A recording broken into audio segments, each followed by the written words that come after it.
Catch 'em in the pasture, run 'em in the pen, work 'em on the Sundays, do it all again. Race 'em in the sand, buck 'em in the mud, drip a cowboy's sweat, bleed a cowboy's blood.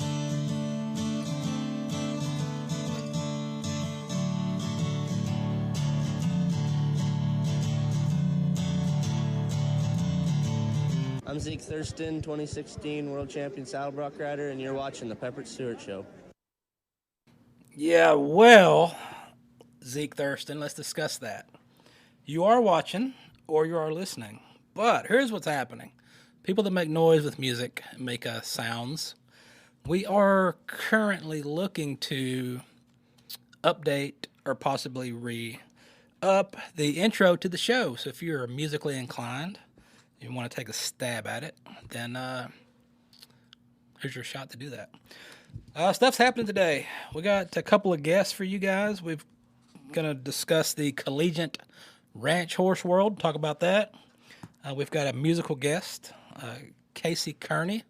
We're going to talk to her about some music and stuff. We've got, we got a lot of stuff. We got your random news that everybody likes. We've got some trailers for you. Some stuff that's coming up. We've got some news. Everybody likes news. Tell you what's happening. And also what's happening is Randy's here. I am. Yay. You're here. I am. I'm excited about our guests. Guest. Yes. We have a guest. We do have guests. We have guests. Okay. We do have some guests. We also have some coffee. Do we have coffee over there? Because if you want some coffee, I'm going to tell you right now, don't click anywhere else but pepperstewart.com. Go there, look for the logo for this coffee, click it, and go get some. And then I'll tell you why. You know, it's 5 a.m. somewhere. So get up and get after it. Smooth coffee, full of flavor. Free Rein Coffee. So yeah, man, that's good stuff. As you've seen there, pecan is what I'm on to right now. Is to the pecan, so it's pretty good stuff. Go to their site and click it. Depending on when you do it, if you're one of the selected live viewers, if you jump on it right now, they've got some specials for Labor Day where you can get some discounts and stuff. Check it out. And they're also doing a deal where, depending on what kind of coffee you get and how you go about it, you can even get a bandana for your dog. Oh, well, that'd be cute. But not coffee for your dog. No. You don't want your dog to have coffee. Is their dog safe coffee? I mean, don't give them regular coffee. Well, I wonder if there's like an equivalent that your dog I've might seen videos of people on the interweb net that go to a certain overpriced coffee shop and get a puppuccino. So what is that? Oh yeah, I've heard of that. Well, I don't know about that shop, and my dog doesn't do dairy, but I think that's what it is. It's just like some whipped cream or something in a cup, isn't it? I don't know. I have no idea. I've never had a puppuccino. You should go ask. I'm No gonna dog go- with you, just yeah. plug in just for... I was like, hey, I need a puppuccino. Oh, speaking of that reminded me, now you said that, by walking in and do that. There was a lady that was going in there and getting coffee and taking her kids in there and getting the puppuccino for the kids. I mean, I guess if it is What in just the that, world? like, milk with whipped cream, I don't know what it is, so I don't know how to react to that because I don't know what the puppuccino is. I think there's a puppuccino over there somewhere. Oh. God. But yes, I don't know what it is. But yeah, there was a big uproar about, giving the puppuccino to the kids. They're like, well, you give it to the dog. It's not coffee. Yeah, you give it to the dog, give it to the kid, right? Kids can eat dog food too. I think that's Or the line. not. I think that's the line. Maybe, I don't know. Tex used to eat dog food. He used to eat dog treats. Did he know they were dog treats? Well, no, because I put him in a cookie jar. And he opened the cookie jar and he starts eating them. He's like, man, these kind of dry. They taste funny. There is a story that we tell every year at my family's Christmas that there's dogs. There's always dogs. Everybody brings their dog with you to the holidays. There's a little dish out on the coffee table of some little Christmas cookies. Several people may have eaten them, not realizing that they were dog treats. Aha. Yeah. I thought you were going to say they were special treats. No, they were dog treats. I have no idea what they tasted like because I wasn't one of those people. Huh. But yeah, it happens. Happens to the best of them. It generally happens a lot. So what, you got something going on over there? Hey, looking at me funny, like I should be talking about something else. Like I should be talking about hogs. We're not going hogs. We're talking about hogs at the University of Arkansas. They say woo pig over there. Let's talk about that. Let's get Amanda on here and talk about some pig stuff, some pig suey over there in Arkansas. Amanda Baxter, are you here with us? Yes, sir. I'm right here. What is going on in your world in Arkansas? Well, both a lot and not a lot. Right now, it's a little bit of the quiet time, the quiet before the storm. We've got some shows and a lot of stuff gearing up for our ranch horse team. And then I just got here in Arkansas probably 3 weeks ago. So I'm pretty busy trying to get dove into classes and then team stuff. But right now, I have enough time to kind of take a breath and get everything moving pretty quickly. All right, well, let's do this. Let's step back a few years and discuss kind of where you came from, what you kind of grew up doing, and what got you started on the path. Yeah. So I grew up doing nothing related to a ranch horse team or to the cow horse world. So I grew up just showing and judging horses through 4-H. And then I got into college. I did both my undergrad and my my undergrad and my master's at Texas A&M. And while there, during my master's, I started teaching undergrad classes, and then alongside of that, I became the assistant coach to Texas A&M's ranch horse team. With both of those, I was like, I think I just found my passion. I think that I just found something that I want to do for the rest of my life. So I was breaking colts and riding horses for the team, as well as coaching a team of 12 undergraduates at A&M. And then after 2 years, or after a year and a half, I was like, I need to start applying to jobs and looking for that forever place. And then after that, I got a job. I had got an interview and then a job here in good old Fayetteville, Arkansas. All right, so that's how you got there. Tell us a little bit about the ranch horse competition and what you guys will be competing in on the collegiate level. Yeah, absolutely.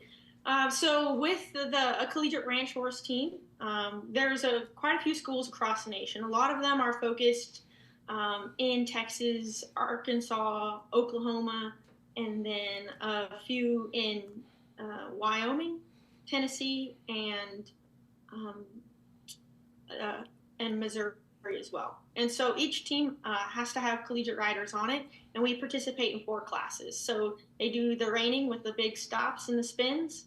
They do the cow horse, and depending on which division they're in, they'll either just box the cow on the short side as a novice, as an intermediate, or a limited non-pro. They'll do the box drive, taking the cow from short side down the long side to the short side again.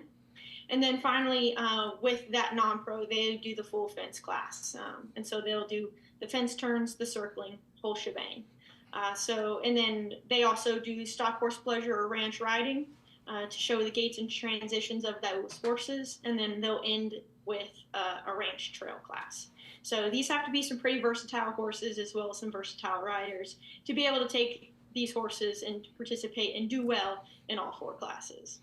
Okay, and I don't want to ask a weird question here. When they travel, because we had it's been a couple years ago, we had SMU in here, and they were talking about their more equestrian, hunter, jumper type stuff, whatever it was, and they were telling me that they don't travel with their own horses. They just show up to where they're going, and they get assigned horses and they ride. So is it the same thing in the ranch horse, or do you carry your own horses? So these kids show up with their own horses, and so they are fully rigged up, and everything is on their own. So they come with their own horses, they come with their own tack, attire, they've got it all. And so they'll try out for these competitive riding teams. And I guess some schools will design it more as a club for these individuals. And so They have to try out, and then it's most of these teams are fully funded by the individuals within the team. Not a lot of schools have a program that is paid and supported by the university. Yeah, they all like to blow their money on football for some reason. I know. Makes no sense. Makes no sense. No, none at all. Okay, so as far as your riding, you've been riding and stuff. So what's it going to be like for you? I know you're just now getting into this and taking over there at Arkansas. So how does it feel for you, kind of as a transitional role from being involved in one way and to be involved into the other in the other way as as a teacher? Yeah, it's a little bit different, especially coming from a program that had at Texas A&M. They have a special program where they have some of their horses that are bred and owned by the university, and then that they will train those with the help of the coach and older students on the ranch horse team to actually have these horses be used for members that don't have their own horse, that know how to ride, that maybe grew up riding, but they don't have a horse that can take them into be competitive on the ranch horse team. So I went from riding both a finished show horse as well as a 3-year-old, and then I moved here because all of my time was spent on those. So I moved here without any of my horses. So it's a hard adjustment, and it's on my to-do list within the next month, if not a little sooner, to get another young horse for myself to continue to train. Because I do like to show. I don't need to be next to my kids showing in the same classes as them, or even same shows as them. Right. Because my focus is on my team, and I want their success to rank over mine. But when we're not showing, when the team's not showing, I like to be myself. Right. Okay.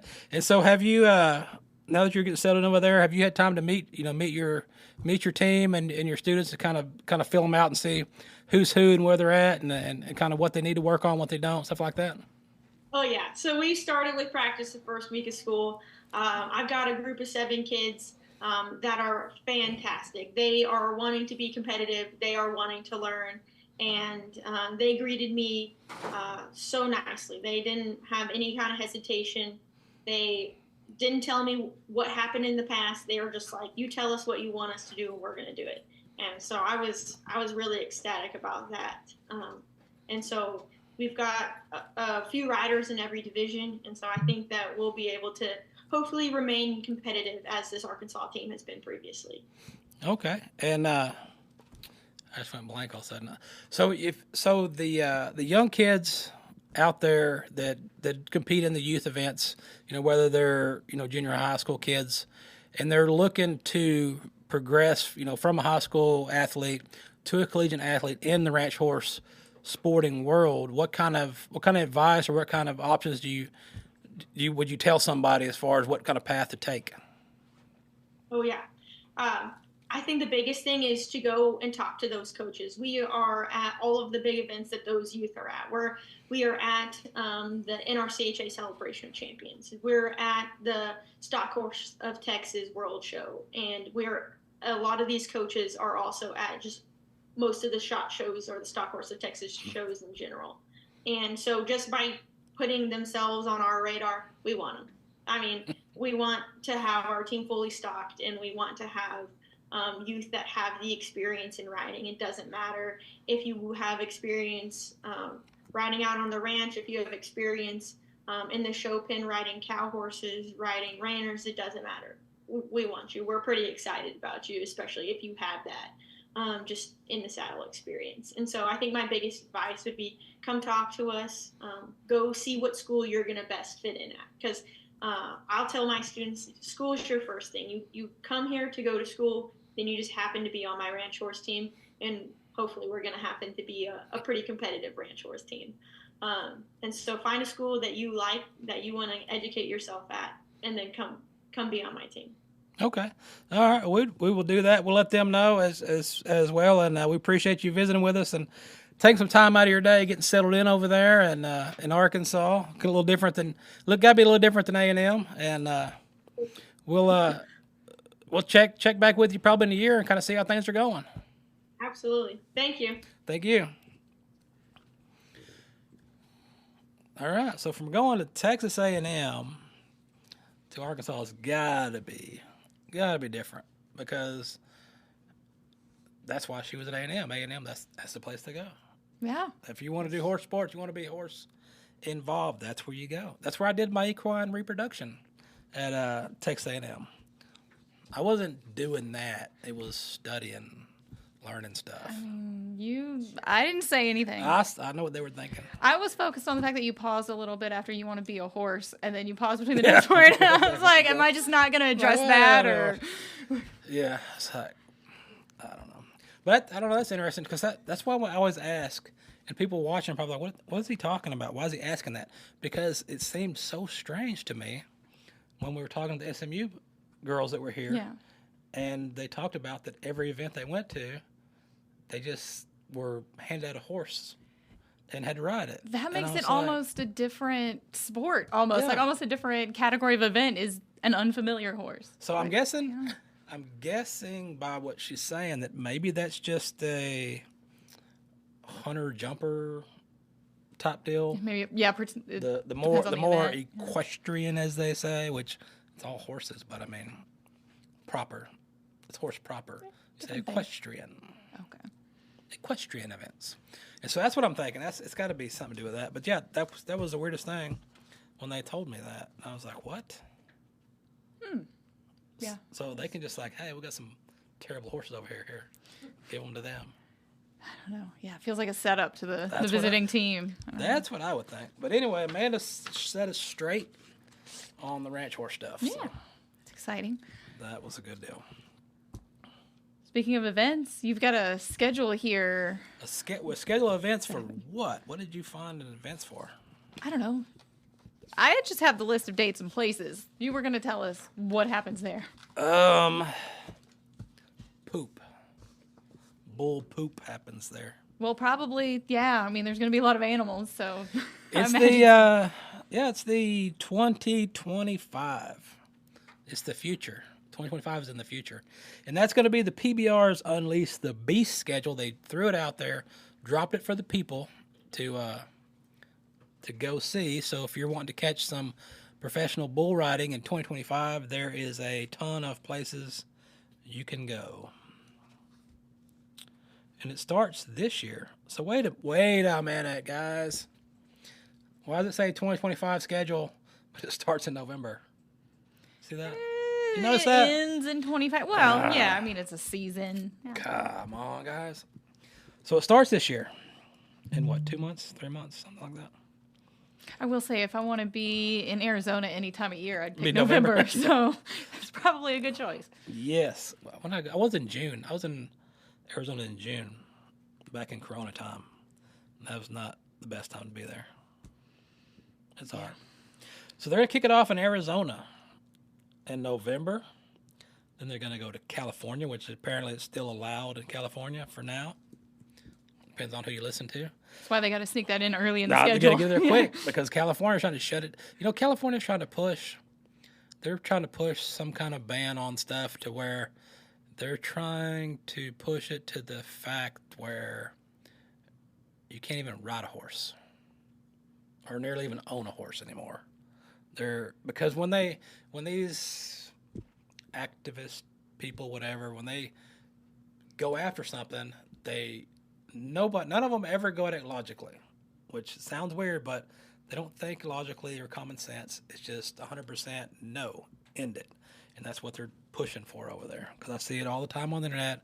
Go sign this petition, go call so-and-so, and California is going to end the horse ownership, stuff like that. But anyway, that's California for you. Then where do they go? Oh, several places. I mean, we can just skip ahead. We can skip ahead to the important parts. Yes, because there's New York City. I was waiting. I was hoping you would say that so I could do the accent. We're both waiting to do the joke. Yeah, New York City. They're in Houston. The first Texas stop is in January. It's my birthday. I think that's a weekend, January 17th and 18th. They'll be in Houston. But then kind of traveling around the country and back to Fort Worth for... My brain freezes. I want to call it the playoffs, but that's not. Yes, the it's finals. playoffs. Yes, the playoffs will be the 1st of May. Will be your playoffs, which is your guys are working to the actual final, which is going to be the end of May at AT&T Stadium. So you are correct. Yeah. They called the playoffs because now they're trying to be PBR teams, and they're trying to revolutionize bull riding sport. So they're doing that. They're also on Merritt Street, aren't they? Was that on the...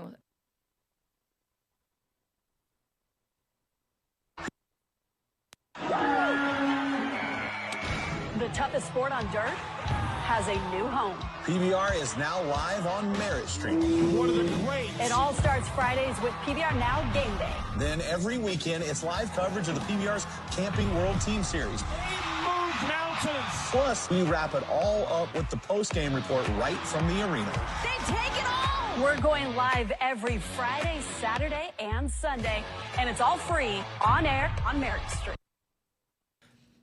It's on Merritt Street. It's on your phone. I think they even have a channel on Spectrum. They also on your antenna. Merritt Street is on your antenna. If you get a digital antenna, it's on your antenna. Okay. It's on all your local cable outlets, whatever have it. It's on your phone. It's on your tablet, and it's free. Okay. So there's no excuse why you're not watching it. If you have a phone, you can watch it, and don't start saying because you're the internet. That used to be the big thing in the old days when I'd say, you can watch the show for free. And they're like, yeah, but you got to have internet. I'm like, it's on your phone. Well, it's on your phone. If you don't have internet now, then you've got bigger problems. yeah, it's on your phone. You got a phone. You're on your phone typing this crap on the internet. So, yeah, you can watch it. So, yeah, Merritt Street, check it out. And watch it, I guess. Do you ever go to Six Flags? I have not been in a long time, but I used to go quite a bit when I was younger. Yeah. To Six Flags here. Yeah, there's Six Flags Fiesta, Texas, in San Antonio. And you got Six Flags of Texas in Arlington.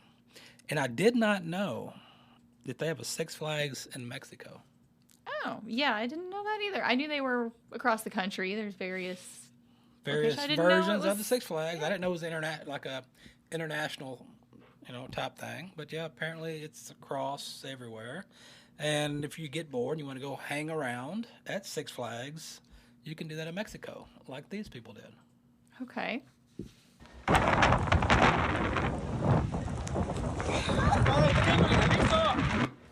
New video of riders stuck nearly 250 feet above the ground. I was picturing the Superman thing where you're on the pole facing out. This happened last Sunday. Swing. People were dangling there for about 10 minutes.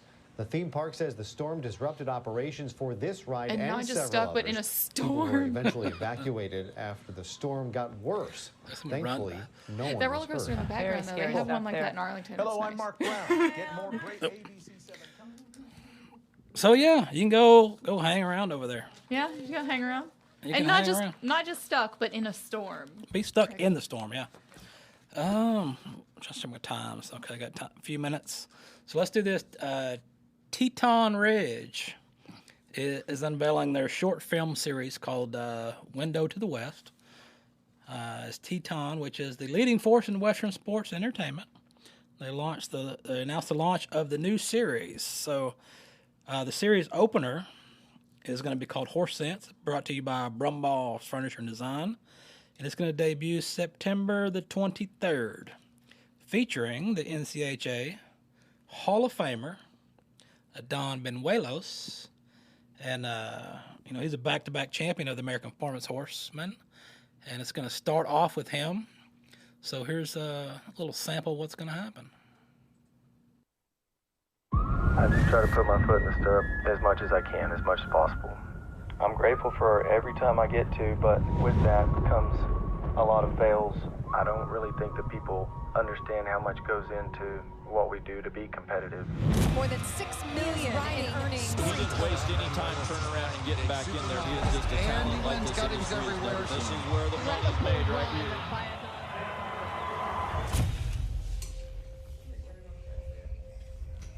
This job is something that if you don't absolutely love it, it doesn't matter how talented you are.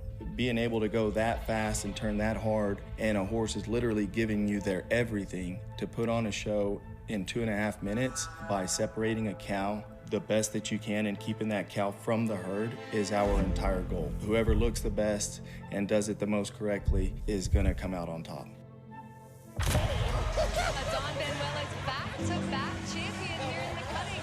You know, people just see the wins. They just see like the good moments.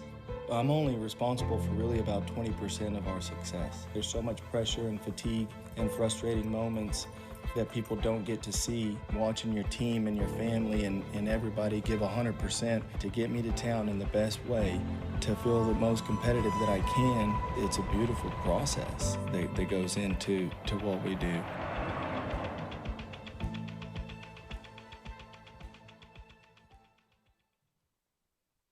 I have heard of this story. Texas police officer in Fulshire got a call about an alligator on the loose. This body cam video is kind of entertaining.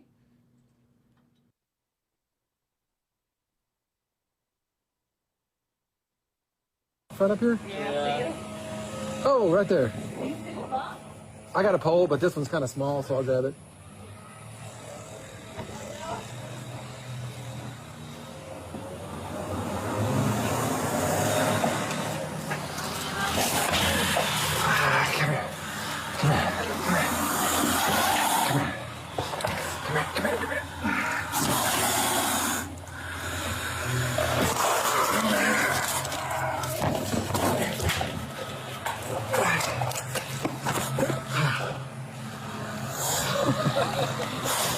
Look at you, you're a hero.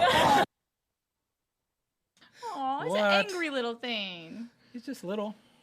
Yeah, it's cute. So were you picturing a giant alligator? I mean, it's in town. It's on their front porch, so I didn't know. But I guess they were sure that it was an alligator, not a crocodile, I'm guessing. Because it said see you later? Is that where we're going with that? Okay. That's what happened. So that's where it was. Oh, Yeah. That's what it does. Oh, speaking of jokes, I was conversing with people on the interweb net that watch this for some reason or another, and they said their favorite part is the dry humor. And I don't even know what that means.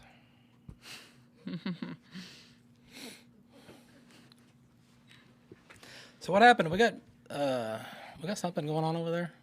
Or am I just staring into outer space? Or are we gonna watch a music video? All right. We got a music video?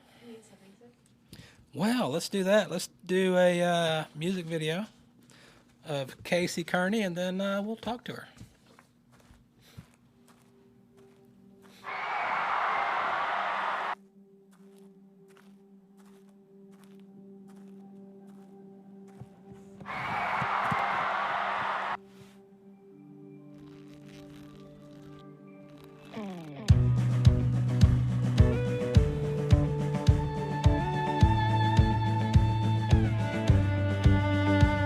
Gold buckle on the waist of his cinched jeans. Said, Mama, I'm living on Red Bull in a dream. Deep red clay covers faded leather boots, the same kind he wore when he was 2. I've celebrated wins and cried at bloody falls. After all these years, I've seen it all. But I still see his face as the little boy he was in the saddle, learning his first love. If he never is a legend in the Cowboy Hall of Fame, I'll still be right here cheering his name. He can't get enough, oh, it runs through his blood. That boy was born to rodeo.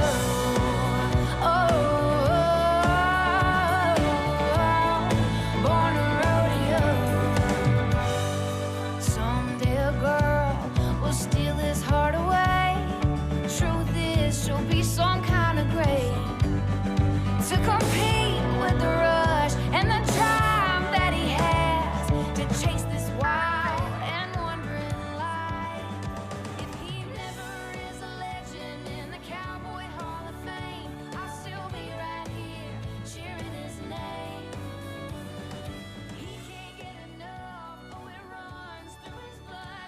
I guess I'll introduce it.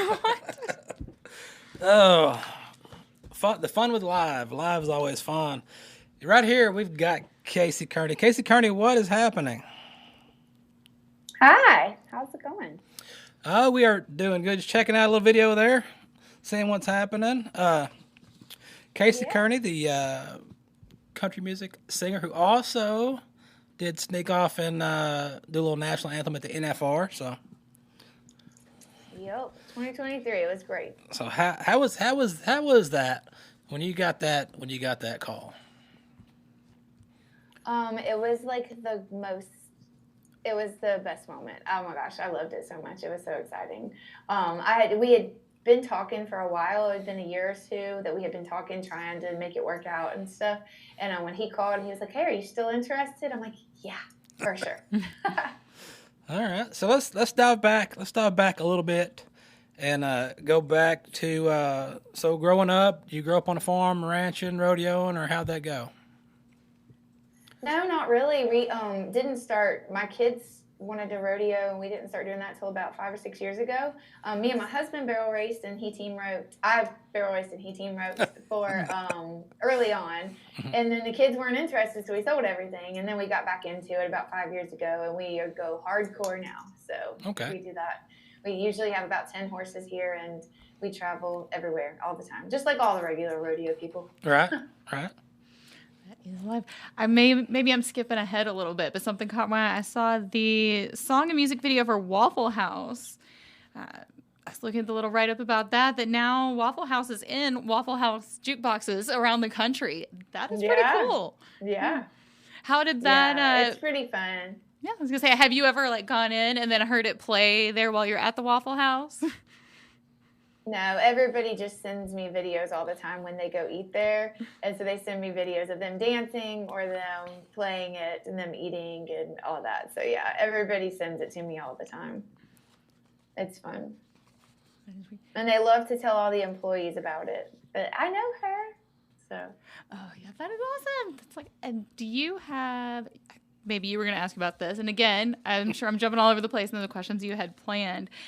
Would you like to tell us a little bit about this project, Bands of 30A? Yeah, we had a great time doing that. It was just me and a couple other moms, and we were doing charity concerts down in the area and just helping out different charities and foundations. It started with Hurricane. And that was the first one, and then we ended up helping out a bunch of different causes, and it was really great. One of those moments and sections of time that we're super proud of, that we got to do a lot of really good, cool things. It was big concert events that were mostly local bands, but it was full days, and it was fun. It was really good. Good. Yeah, it's great when things like that come together, and I know that wasn't the only charitable thing on here. We were also looking at the project called Life in Lyrics. That was, I guess, some of your songs and live performances.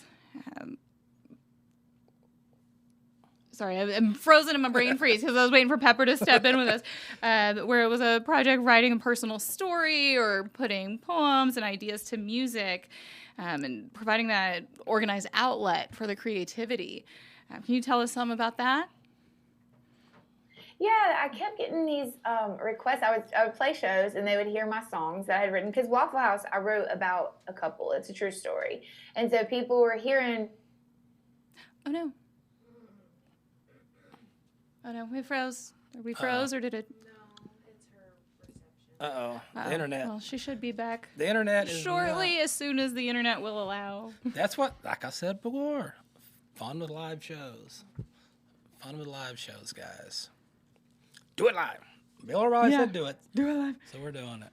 All right, so let's see if we do happen to get her to ring-a-ding-ding back in here. The internet. We just got through talking about the internet. Now the internet's mad. I didn't even get to praise her for the Rhinestone Ranchy. That was actually what I was going to say. I was trying to skip ahead because you were looking at me like, oh, I got to ask about this. I was trying to get the filler in there. And her... I'm literally... Can you hear me? There you are.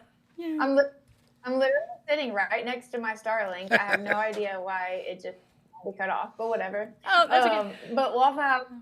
people were hearing me write songs for these other people and tell their stories.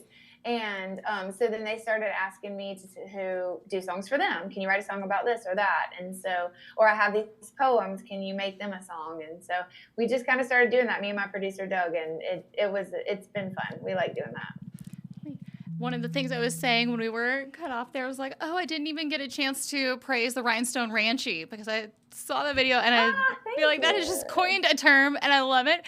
And I know the song kind of describes it.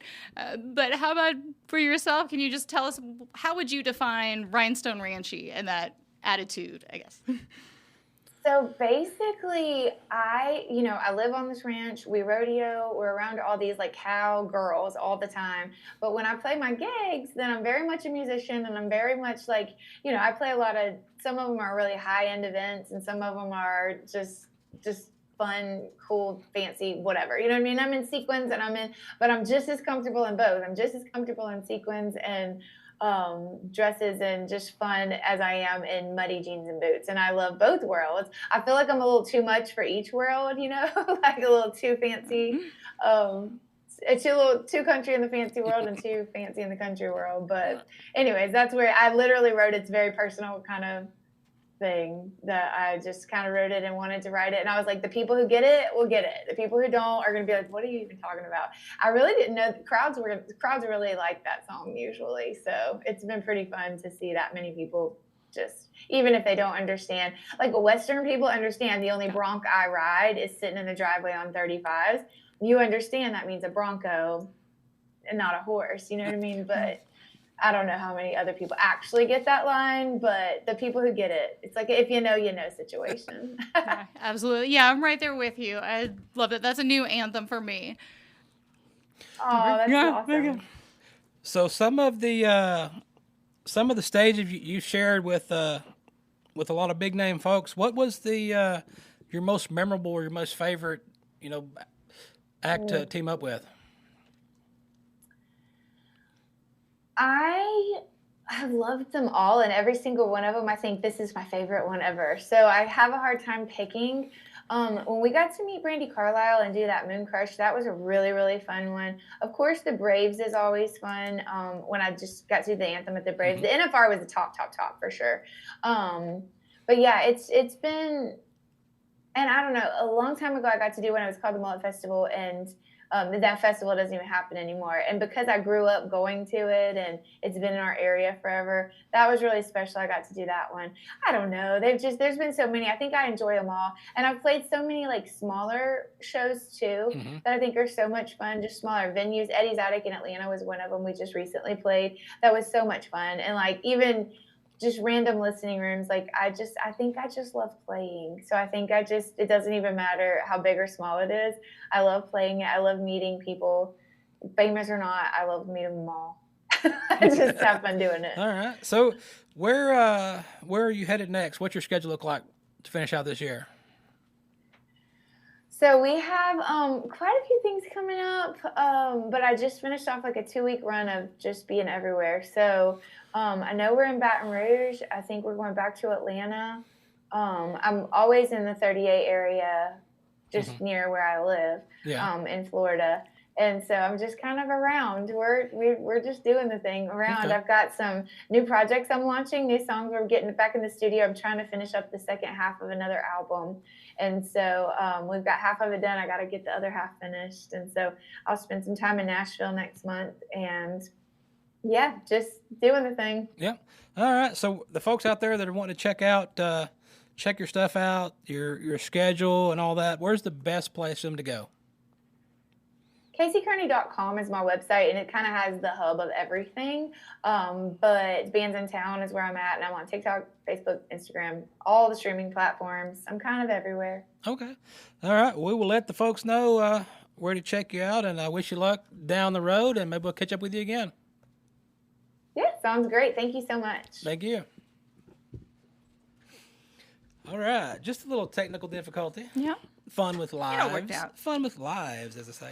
Well, that's what, people always ask that question. That's one of the most asked questions that I get is, why are you still doing it live, recording it live, and sending it? and it's because I don't want to edit anything. I'm lazy, and I don't want to chop nothing up. You don't get this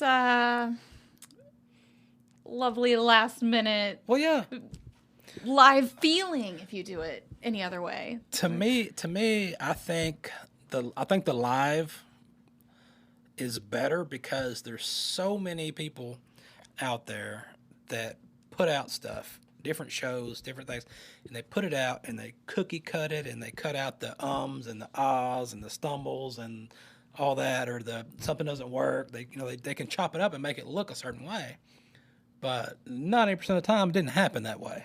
Yeah, it may be more polished, but it's not conversational. Right. It needs to be real. It needs to be real life.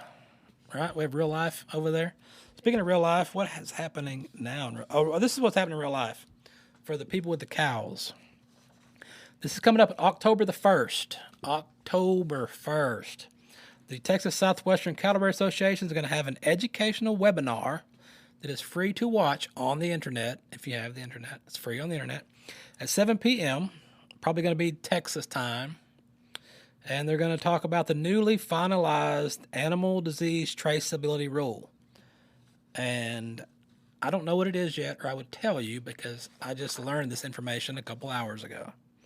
So I didn't dive into it yet to see what the rule is going to be, whether it's going to be the same rule it's always been, just updated, or they do a new is there going to be a new technology? They're going to change up the RFID tags? I don't know. It's going to feature a panel of livestock industry experts, so you can always go by what the experts say, and some cattle raisers. The webinar is going to answer the important questions about the requirements for the electronic identification, various classes of beef and dairy cattle in response to the USDA's Plant and Animal Health Inspection Services. Final rule for traceability goes into effect November the 5th. They're going to talk about the impacted classes of livestock, the electronic identification tag requirements, the industry responsibility for implementation, data program security, resource for the cattle raisers, including how to access free tags. I've still got some free tags. Panelists include Dr. Alex Turner, the USDA PHIS Veterinary Services, Director of National Animal Disease Traceability. You're going to have Austin Brown from Brown Little Cattle out of Beeville. The NCBA Senior Director is going to be there. Some more random folks are going to be there telling you stuff about it. I don't know what they're going to do. I know that they are trying to go away from the old metal tags because they're just hard to read. The old metal tags, it's like a big staple. You'd put it in the ear, and it had a little, like a VIN number, like your car has a VIN number. It had a little VIN number thing on the deal. In order to read it, you had to catch whatever animal it was on. You had to catch them, get their head still, where you could look on this tiny was piece it like of metal. embossed? Yeah. Like, okay. And you had to read it. Well, the newer RFID tags, like the one I try to tell everybody about from AgX, they don't pay for this, but AgX has the best ones on the market.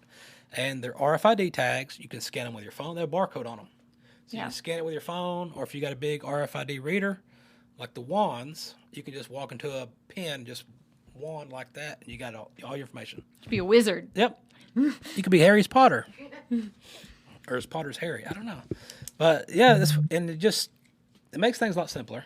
Even for like, if they would move to that, it would make things in the sale barns a lot smoother, because instead of them having to go in there and catch every single animal over the age of 18 months and look at their tag and read it or put a tag in their ear, they could use the Harry Potter wand and just scan the area. I feel like that sells it. I mean, there you go. What wizard is not riding a horse out there playing Quidditch? But yeah, so it makes it a lot easier. So anyway, October 1st, go watch it and find out. And if I remember, I'll be watching it too. So all this time that you're saving by waving this wand around and not checking all of these tags, are you going to be watching some TV? Probably. You like that transition there? Yes. Segue? Yeah, I'm gonna watch TV. Yeah. What's the new show? Oh man, I get stumbled into so many different shows, but I did stumble upon one, and it was kind of tricky at first because, as you folks probably know by now, I don't watch trailers for shows on Netflix or anything. I'm scanning through, and if the picture, whatever the ad picture is, looks interesting, I'll click on it, start watching it. whether it's got 1 episode or 50 episodes. Okay. Well, I kept seeing this thing pop up on Max for Crazy Chimp. And I'm like, what is this Crazy Chimp? But it looked like the ad flyer for it looked like some stupid spoof movie. Okay. Like I don't know. So it looked like a parody. Yeah, you know? yeah, like a parody show. So I was like, that looks dumb. What is that? So I was doing something else, watching another show, and they popped up the trailer for that. All right. And it's like, oh, made from the people that did Tiger King. I'm like, what? What is this? And then I started seeing it. I was like, wait, well, this is real life. This is a real thing. So I watched all 2 or 3 episodes, and I don't want to give away the ending, because the ending, when you see the end, you're like, oh, wow. I did not expect that. All right. So now you have me interested. But I can't tell the ending. Yeah. But you can watch for yourself and see if you want to watch it. And if you do, I don't know. It's just think Tiger King with monkeys. You can't tame wild things.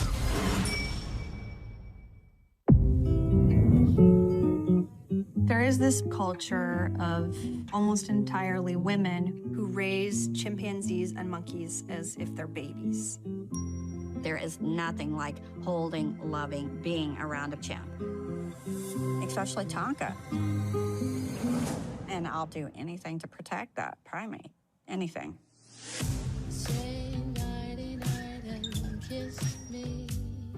Tonka and I just found each other. It was meant to be. It was just natural. And Tonka loved me as much as I love Tonka. It's like your love for God. People fall in love with these chimps, and you can't tame wild things. Do you want these nuggets? Here's your sauce. I'm just afraid that she might get too caught up in this. PETA seized the chimps with U.S. Marshal oversight. Okay, roll film. The chimpanzee lady now making national news. A movie star chimp named Tonka and its disappearance. It all has the makings of a Hollywood plot, but no, this is real life.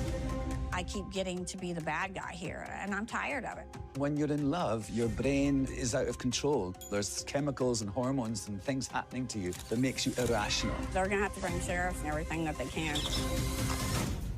I've never seen her that passionate about anything in my life, ever. And that includes her outside. Send the police to my chimpanzee! Adult chimpanzees are incredibly dangerous. Please, she ripped her face off! It's insane when you think about it. It's insane. They can throw me in jail for a year. I don't care. I would give anything that I had possession-wise up for that child. I would give my life for him.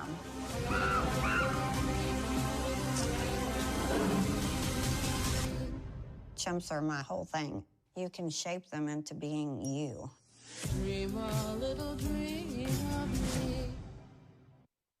Speaking of crazy, Pepper doesn't want to talk to y'all anymore. So I guess he will see you in 2 weeks in all of these various formats that you are listening or watching to the show now. There will be a fresh one, a couple of weeks. Have a great time. Good night.